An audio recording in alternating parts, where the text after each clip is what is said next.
স্কুলৰ পৰা আহি এনেই বিচনাখনতহে পৰি আছিলোঁ। একো খাবলৈও মন যোৱা নাছিল, ভোকেই লগা নাছিল। গধূলি 4টামান বজাত মূৰটো বিষাওঁতেহে গম পাইছোঁ, ভোকেই লাগিছে চাগে। তাৰপিছত কিবা এটা বনাওঁ বুলি উঠি আহিছোঁ আৰু। আচলতে মন ভাল নাথাকিলে না কিবা এটা খাবলৈ মন যায় আৰু না কিবা কৰিবলৈ। মন কিয় বেয়া সেইটো বাৰু শেষৰলৈ কৈ আছোঁ। আগতে কামখিনি কৰি লওঁ। মোৰ পিছে প্ৰথম চাকৰি।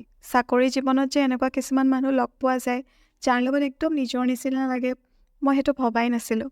মই ভাবিছিলোঁ প্ৰফেশ্যনেল লাইফ যেতিয়া সম্পৰ্কবোৰ প্ৰফেশ্যনেলি হ'ব। কিন্তু তেনেকুৱা নহয়।